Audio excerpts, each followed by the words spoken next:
ताकत से अफजल खान के पेट पर वार कर दिया, जिससे वह बुरी तरह घायल हो गया। अफजल खान दर्द से चिल्लाया और पीछे हटने की कोशिश करने लगा, लेकिन शिवाजी महाराज के अंगरक्षक संभाजी कावजी ने तुरंत हमला कर उसे पूरी तरह समाप्त कर दिया। छत्रपति शिवाजी महाराज का जीवन पराक्रम और बुद्धिमत्ता से भरा हुआ था। उनके शासनकाल में अनेक शत्रुओं ने उन्हें हराने की कोशिश की, लेकिन उनकी नीतियां और युद्ध कौशल उन्हें अपराजय बनाती थी। ऐसी ही एक घटना है जब बीजापुर के सुल्तान आदिल शाह ने शिवाजी महाराज को परास्त करने के लिए अपने सबसे क्रूर और ताकतवर सेनापति अफजल खान को भेजा। अफजल खान एक विशालकाय और निर्दयी योद्धा था जो अपने विरोधियों को छल से मारने के लिए कुख्यात था। उसने सोचा कि वह शिवाजी महाराज को छल पूर्वक पराजित कर देगा, लेकिन उसे इस बात का अंदाजा नहीं था कि सामने शिवाजी जैसा चतुर और दूरदर्शी योद्धा खड़ा है। अफजल खान अपनी विशाल सेना के साथ महाराष्ट्र की ओर बढ़ा। उसने रास्ते में कई मंदिरों को तोड़ा, हिंदू श्रद्धालुओं पर अत्याचार किए और पूरे इलाके में दहशत फैला दी।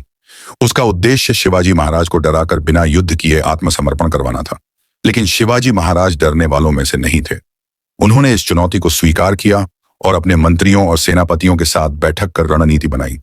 शिवाजी को पता था कि अफजल खान छल से हमला करेगा, इसलिए उन्होंने भी अपनी तैयारी कर ली। उन्होंने अपने शरीर पर लोहे का कवच पहन लिया और बाघनक, जिसे पंजे जैसा हथियार कहते हैं, उसे अपने हाथ में छिपा लिया, ताकि जब अफजल खान हमला करे तो वे तुरंत पलटवार कर सकें। अफजल खान ने शिवाजी महाराज को मिलने के लिए बुलाया।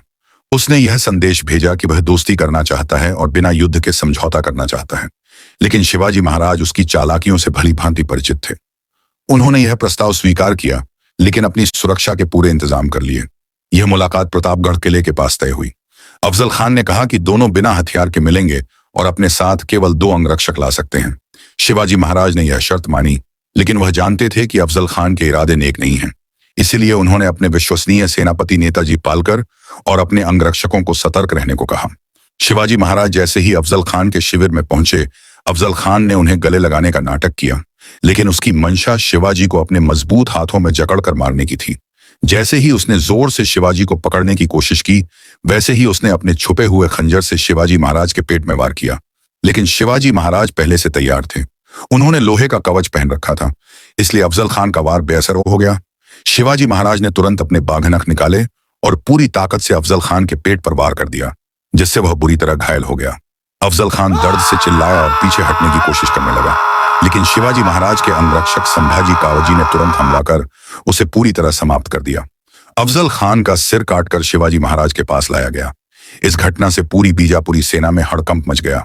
शिवाजी महाराज ने इस अवसर का पूरा फायदा उठाया और अपनी सेना को तुरंत हमले का आदेश दिया। मराठा सेना ने बिजली की तेजी से हमला किया और अफजल खान की सेना को पूरी तरह हरा दिया। इस विजय ने पूरे महाराष्ट्र में शिवाजी महाराज की वीरता और रणनीतिक क्षमता का डंका बजा दिया। लोग उनकी चतुराई और वीरता की मिसाल देने लगे। इस घटना के बाद शिवाजी महाराज का प्रभाव और बढ़ गया और उनके शत्रु उनसे और अधिक भयभीत होने लगे।